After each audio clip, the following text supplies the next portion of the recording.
Welcome to the Thresholds of Reality, the podcast where we explore unexplained, mysterious events, phenomena, and legends.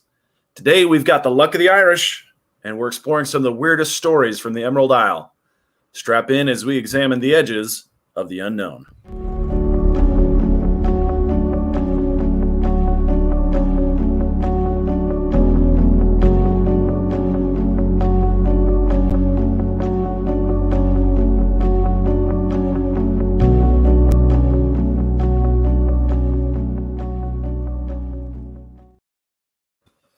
Dude, how do you like the new intro?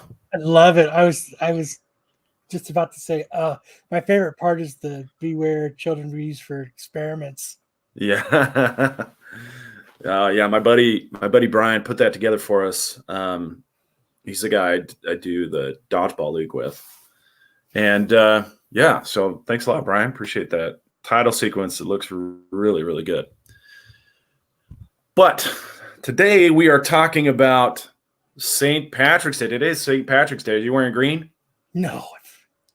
I've been so You busy. don't care. Who cares about green? I'm at home. Nobody's going to pinch me. I'll pinch myself. Oh, yeah. Yeah, my kids, they put together these leprechaun traps. And I'm like, what does that have to do with St. Patrick, honestly?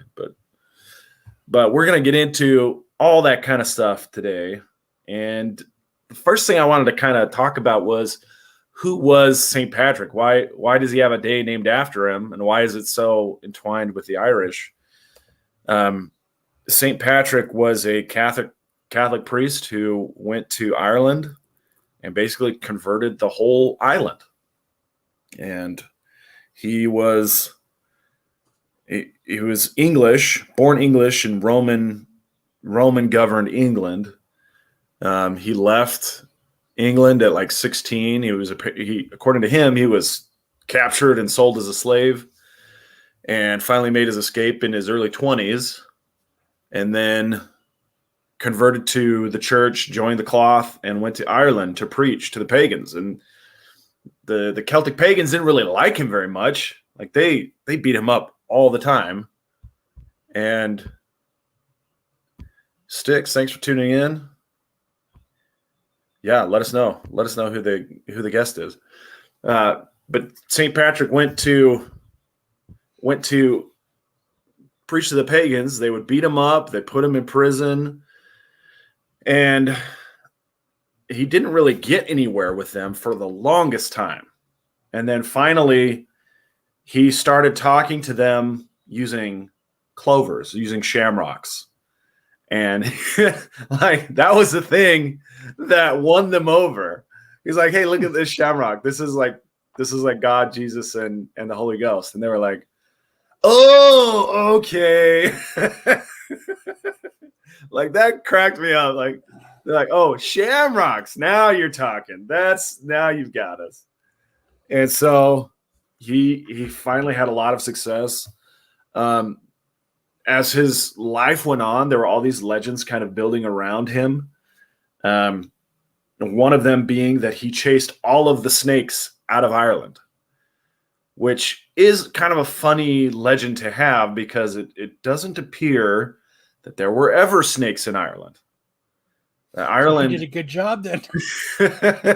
he beat him out of Ireland even before he was there. That's how good he was. He beat him out through all of time, even backward in time. But he had these legends about banishing snakes, and he kind of just became this sort of mythical figure in Ireland. And yeah, Sticks, great point. He is. I always thought he was the patron saint of Shamrock Shake at McDonald's. You're absolutely right. He is the patron saint of Shamrock Shakes. And he died March 17th in the year 461 AD, which is why March 17th today is the day we celebrate St. Patrick. But all of the things, what's up, Patrick? Today's your saint. The day of your saints. Yeah. All of the kind of Christian things that he was trying to do get kind of overshadowed, ironically, with the pagan myths that still persist through today, right? One of them being leprechauns, right? Leprechauns. Instead of like him chasing snakes, an old priest chasing snakes through clover fields, it's leprechauns and pots of gold at the end of the rainbows. What do you know about leprechauns, Kyle? One thing I do know about leprechauns is, I'll start with the most interesting, weirdest thing that I read about leprechauns before I get started in the rest of it. There's only dude leprechauns. There's only dudes? There's no females. There's no females, which gives us. That is why they're sneaky little pains in the butt. Because if it was just a bunch of dudes always around, it's like I'll use the term, it's sausage fest. Yeah. Like I'd try to trick people, and I'd be an unhappy person also. So it says, according to a history of Irish fairies, that they don't know how the biology of them surviving is, and they don't have any evidence of how they figured out how they bred. And what they are saying is that leprechauns are actually deformed children of fairies. Deformed children. Deformed children of the fairies. And that's how do they become get deformed? Leprechauns. Just birth defects. Yeah. Which still goes back to, they don't actually do anything. They were a fairy. If they didn't cut the fairy standard, they become a leprechaun. That's sad. So they're kind of second-class fairy citizens. It's probably another reason why they're grumpy. Yeah. And the third reason I think why they're grumpy is because they always have to wear green and they make shoes. They always, that's how they're always portrayed, right? But are they grumpy? I don't always see them as grumpy. I see them as kind of miserly. And I think they're also mischievous. Yeah, maybe. And they're always trying to trick humans. And that's kind of where the pot of gold comes into play. It does show that if you do catch a leprechaun, they will grant you 3 wishes. But it always... Is it like a monkey's paw? It always ends up being not like they end up tricking you in the end, so they don't ever have to give you those 3 wishes. Is it like a monkey's paw deal where the wish you wish has a catch to it? If you actually wish for $1 million and then your parents die and they leave you behind $1 million. I hope not. Like a monkey's paw. Is that what you read? No, I don't know. I'm asking. No, I didn't read anything about that. I read mostly that when humans get to that point where they catch a leprechaun and you get the 3, they actually get since leprechauns are mischievous, they end up getting they don't end up getting that far to actually make the wishes. They get the leprechauns kind of outwit them and trick them and escape, and there's no wish to be given. Got it. Yep, and then they keep the pot of gold. Pot of gold. Which is weird too, because end of the rainbow. So is it? I always wonder: is it any rainbow, or is it just any rainbows in Scotland, or is it? I couldn't really find anything on that either.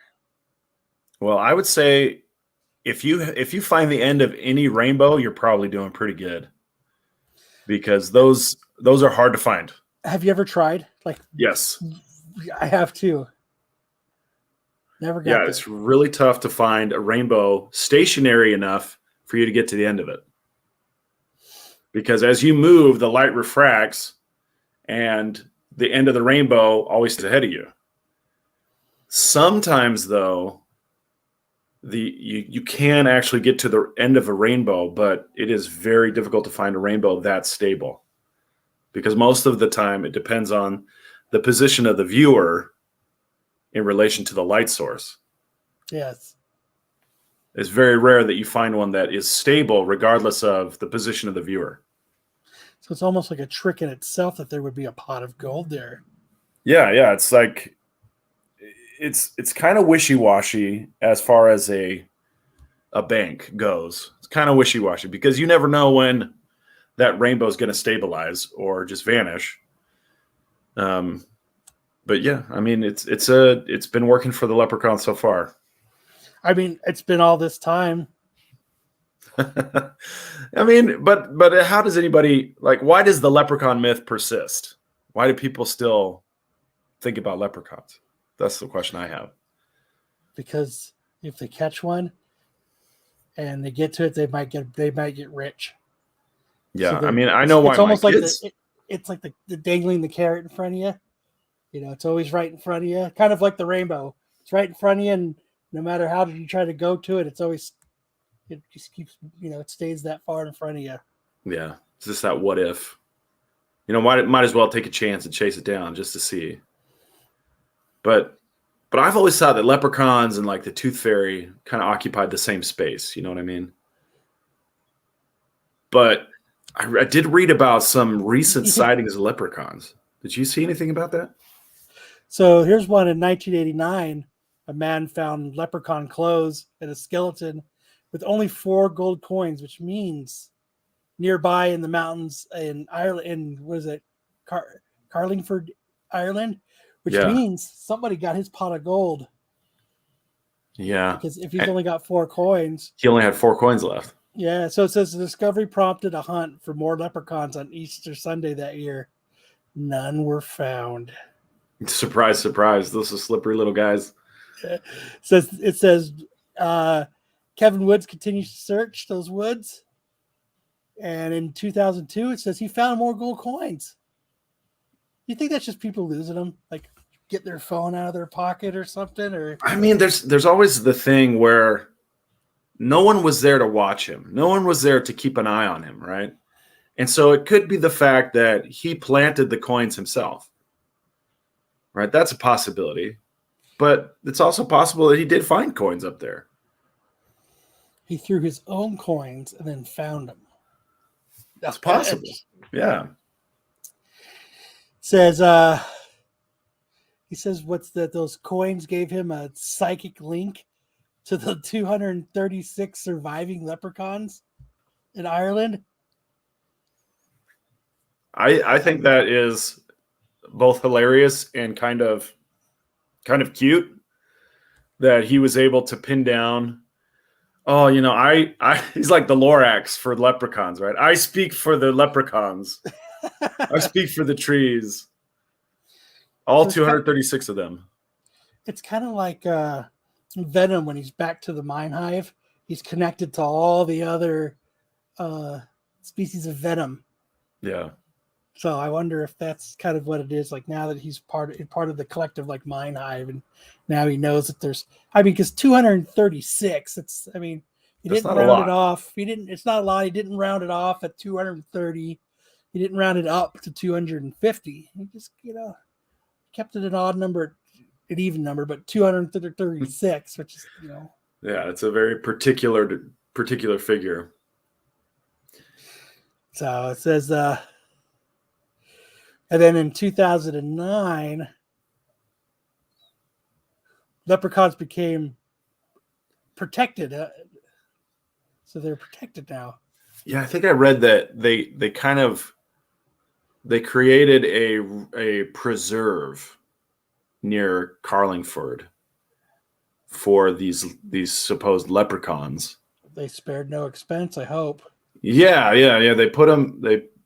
They put them in this kind of forest wooded area up in the mountains near this town. So they actually riled them up. They actually collected them. They got. No, I think there's like a legend that I think it's called Foy Mountain, and there's this rock at the top of Foy Mountain. It's kind of like a table shaped rock, and apparently the leprechauns live underneath that rock, and there's woods all around.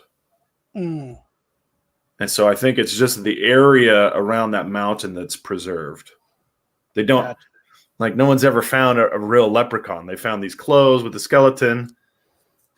They found the coins, but no one's ever, oh, here's a leprechaun right here in my hand. They've never done that. So I don't know. It'd be cool if they made like a train ride to go through it. like a That would be leprechaun cool, like a little sighting tour. adventure. Yeah.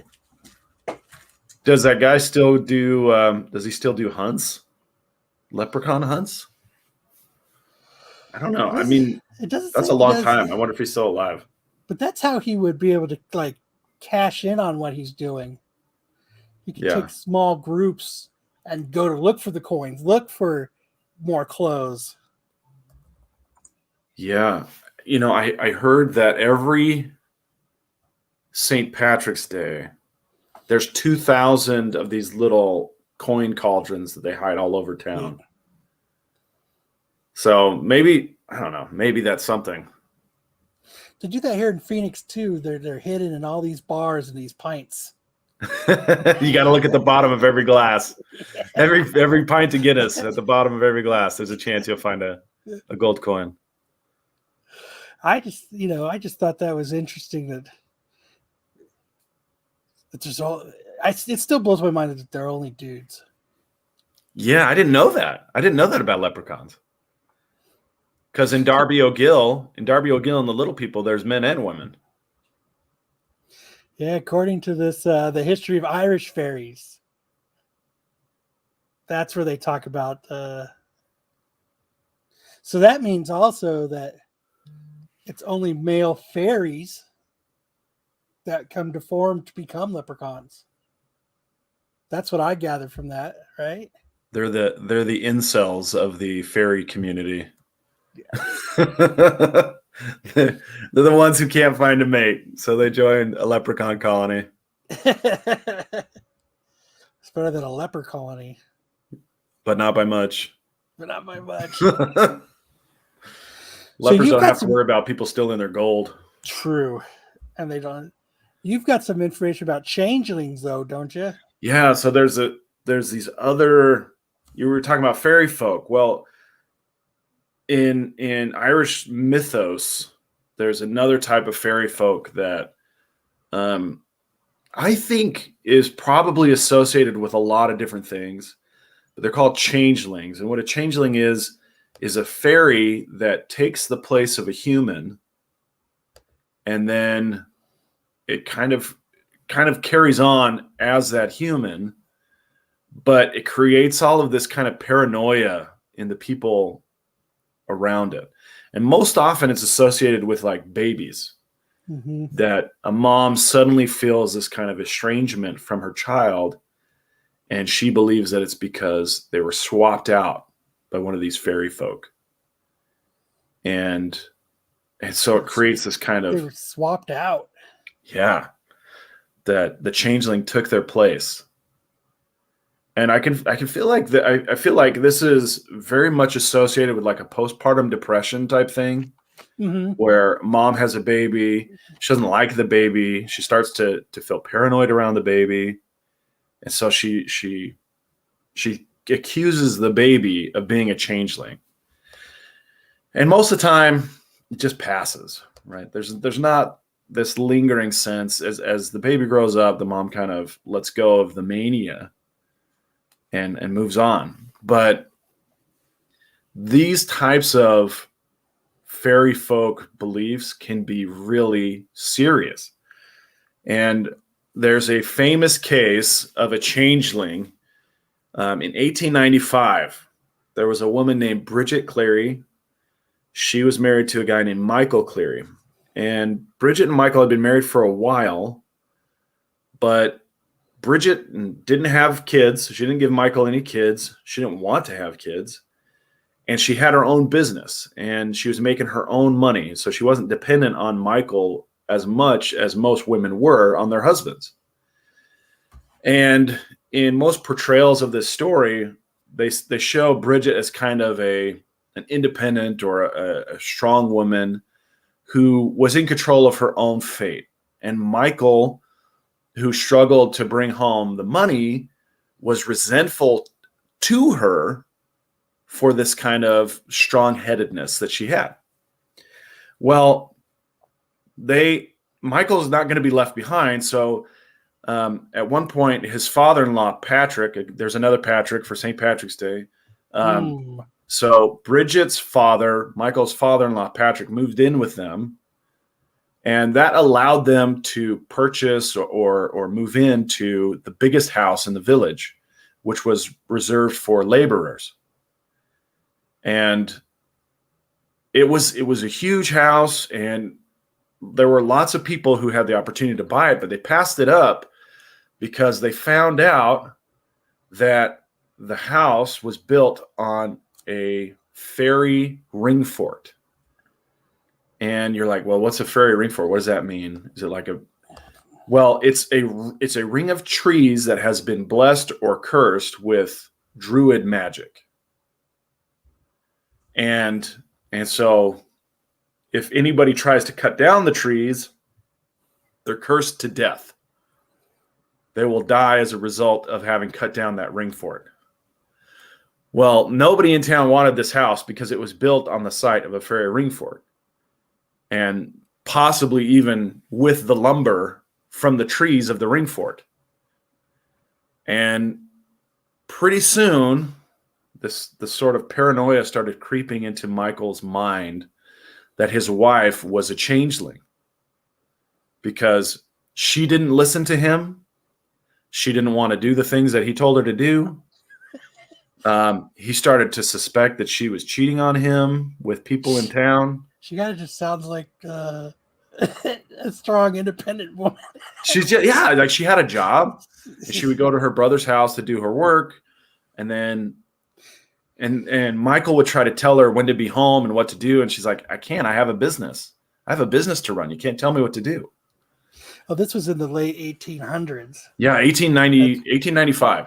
Okay, yeah. Okay, that kind of makes sense. Yeah, so it's about the turn of the century, almost to the 20th century. And Michael starts to suspect that something's not quite right with her. And he says that she's a changeling. And he starts to talk to his father-in-law, Patrick. Patrick, something's wrong with Bridget. I think she's a changeling. And Patrick is this kind of older guy, and he's like, oh my gosh, maybe you're right. I mean, she is off to work all the time. She's never home. She's not doing the things that a wife ought to do. And she hasn't given you any children. Maybe she is a changeling. And so father-in-law, dad, starts to believe it too. And so the two of them start trying to come up with these tests to see if she's a changeling. At some point, they become absolutely convinced that she is not the woman that they knew.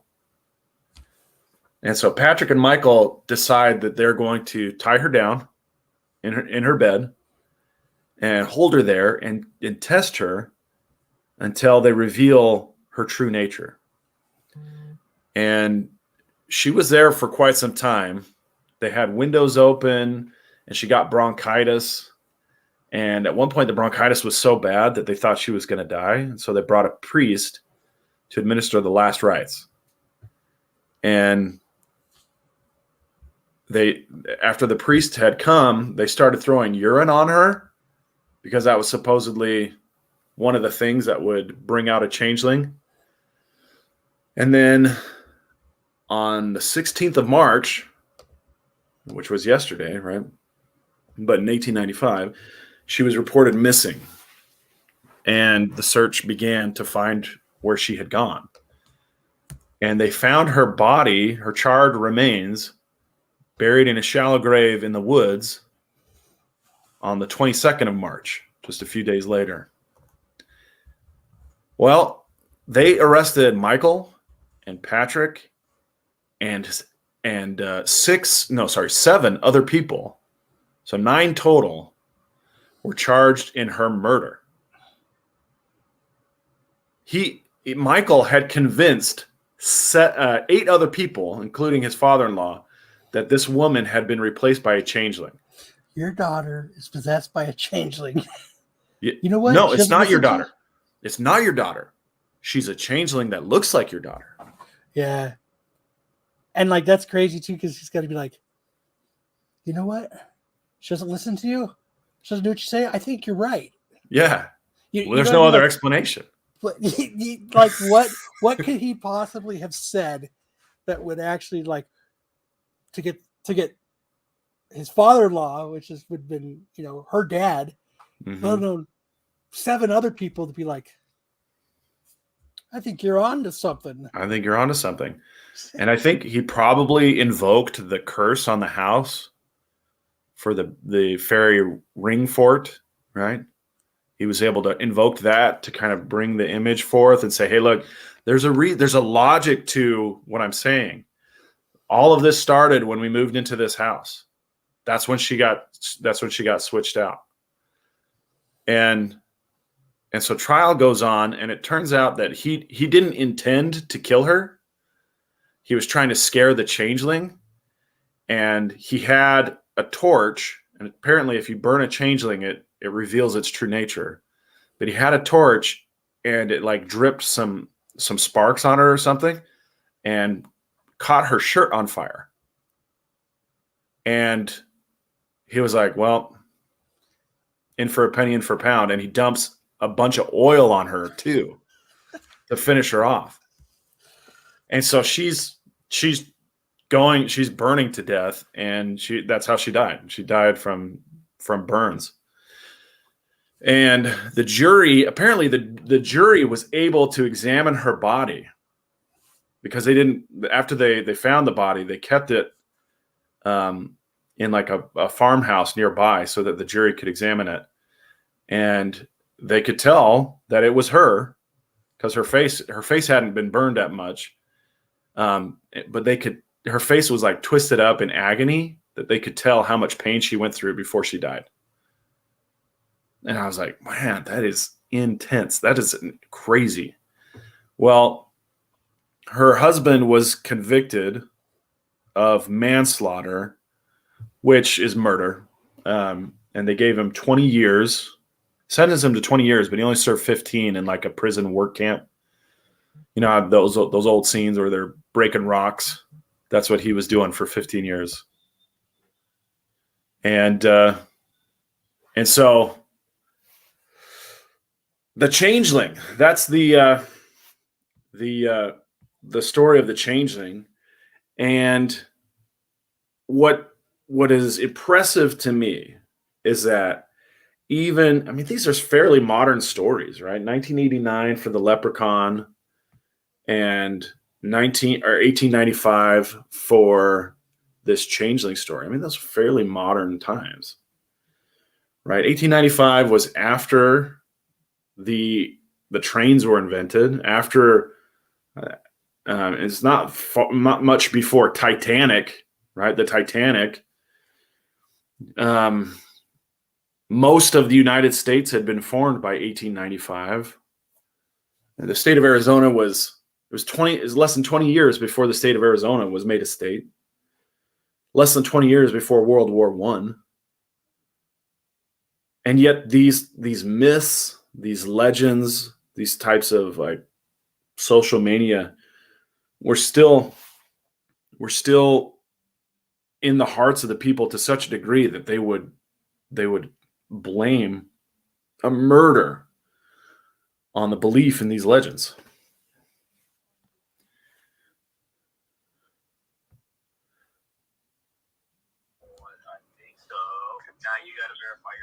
Okay. I'm having a little bit of technical difficulty here with the call. Oh, okay. All right, thank you. Hold on. Are you there? Hold on. Yep. So that's what I'm saying, is that we've just got, even in modern times, it's 1989, the year 2000, 2002, up to 2010. They're doing these leprechaun fights. I'm just going to let Kyle out for a second. And it's incredible to me that it's still holds sway in our hearts. And maybe it's because we all want some magic in our life still. And maybe there's a reason why my kids set out leprechaun traps, and we feel compelled to deliver, to make these leprechaun traps available to them. No, no problem. So, I mean, what do you think? Why is it that people still buy into this stuff as recently as 2002 when they're doing these leprechaun hunts. Because I think people need something to believe in. They need something to, So I think some people learn to play guitar. Some people hunt for treasure. I think that's what this is. This is their treasure hunt, is catching leprechauns. Yeah. People who look for the Loch Ness monster. People who look for, you know what I mean. It's just people want to be that person that finds that. That's what their thing is. Yeah, I mean, there's always these kind of gaps between what we know scientifically and what we experience, right? What our perception of life is about. And there's always going to be gaps, right? We were talking about UFOs with Robert Clotworthy, and there's gaps between what we know and what we experience. And so in those gaps, our minds are allowed to play, and legends and myths are allowed to flourish. And maybe there's something there that we haven't pinned down the evidence for it yet. And that too, and you go somewhere like he went somewhere where he found the coins, where other people believe. You get into a community and into a circle where people all kind of have that same philosophy and thought on it. It becomes that much more real. Yeah. Yeah, that's so true. Like, when we were talking about the Phoenix Lights, we all saw those, right? That's something that we all collectively have seen. And is there a big difference between the Phoenix Lights and this little village in Ireland where they've seen leprechauns, or they all believe that there's 236 leprechauns? Is there a big gap? I see. I don't think there is. You know what I mean? Because it's the same as if someone doesn't believe in the Phoenix Lights versus the person that truly believes that, there's a person that believes it was the military and flares, and then there's the person that believes it was extraterrestrial that had come and did a little spin over Arizona. Yeah. So, well, that's kind of where this topic kind of leads me. But the real question is, what are you doing to celebrate St. Patrick's Day? How do you celebrate? I do what most people do every year, and we're gonna make corned beef and cabbage. Drink some green beer. Nah, I'm not a beer drinker. I'm not gonna drink any green beer. But and that's what I wondered too, is how did corned beef and cabbage come into play with St. Patrick's Day? Leprechauns didn't make it. It wasn't like something. It's actually not even. It's actually an American thing. Go on. It's when people from Ireland and everyone had come over here, they didn't have the money to buy the more expensive. Corned beef was considered a luxury, and it was too expensive to always eat. So what they did was, and cabbage was cheap. So what they did was, that was their time to do it. They, So it was like the Easter lamb, or the Sunday roast, the Thanksgiving turkey. It was just a special occasion, and they would go all out and buy the corned beef, right? Yeah. And corned beef is like a preserved brisket, right? So it says, on occasion with corned beef as tradition can be tracked back to the 19th century with Irish immigration to the U.S. because they were used to eating the salt pork back home, and this was its nearest counterpart. And it was expensive, so that's, exactly almost like the Easter. They waited till that time to do it. Yeah, okay. So you're going to have corned beef and cabbage tonight. Love corned beef and cabbage. There's the I used to live near Chicago, and every year they dye the Chicago River green. Yep. And they have like St. Patrick's Day is a huge event in Chicago. And I guess there's a huge Irish contingent in Chicago, but they go all out. My family, my wife just went to the store for some green cookies. Like that's what we're gonna get, green cookies and dye our tongues green. I guess that's about it. Yeah, like that, and that's one thing I'm always missed about I guess I'm part Irish. I guess everybody is, but my grandfather's Irish, and so like corned beef and cabbage was like a huge thing for him on St. Patrick's Day. And it's one of the things I miss every year now is going over there, because you knew if you walked into St. Patrick's Day, he had a huge thing of corned beef and cabbage slow cooking. Nice. And it's and it's great, like we make it at home, but it's one of those memories that I always connect to my grandfather. That was the thing that that was my thing I looked forward to. I get to go over there and hang out with him, and I got to eat his corned beef and cabbage. That's a cool memory, man. I dig it. Well, kind of a shorter episode, I suppose, but I think we've covered a lot of good stuff, a lot of weird stuff. If you ever suspect your spouse, not you, Kyle, particularly, but any of our viewers, any of our listeners, if you ever suspect your spouse is a changeling, don't light them on fire, or you will go to jail. My wife doesn't listen to me. She's got a job and she does her own thing. I already know she's a changeling. You married the changeling. You never got the real one. Yeah, I was cool with it. I'm cool with it. Yeah, my wife's the same way. Don't tell. The first thing she ever told me on our very first date was, "Don't tell me what to do."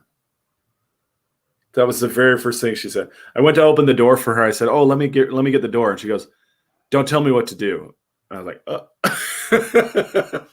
oh, okay." I think she's a changeling. She's a changeling. Yeah. But so, what do we have next week? On so the docket, next week, yeah, we'd love to. Of course, Styx mentioned he has a guest in mind for us. We're always open to that. But during the month of March, I think we're probably going to continue looking at more kind of weird UFO stuff. But I think next week it's either Deborah the Psychic or the Fire Eater who has UFO sightings. So we're going to interview one of those two people. Stoked about each. Yeah.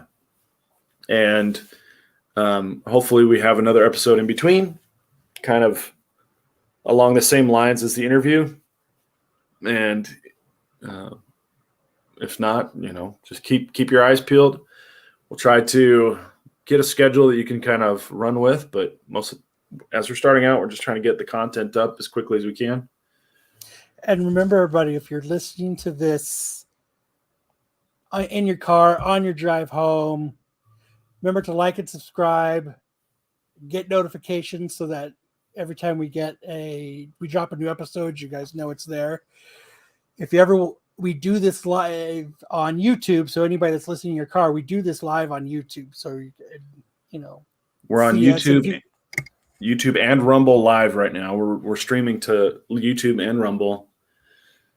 And then we'll have the audio available on iTunes and Google Podcasts, and anywhere else you may find podcasts. And I'll probably drop that as soon as I try to drop them pretty quick. Yeah, it's usually like the next day or the day after, right? Unless, like last week we did a couple back-to-back episodes, so I spaced it out. But as we get our content rolling, it's just going to be, I'm going to expect them Monday mornings. Yeah. That's what we're going to shoot for. So, but just find us, like and subscribe to us. Sorry. You're good. Yeah. Thresholds of Reality on Instagram. And we appreciate you guys tuning in as we try to explore the edges of the unknown. And with that, I think we'll take it out. Sound good? Talk to everyone later.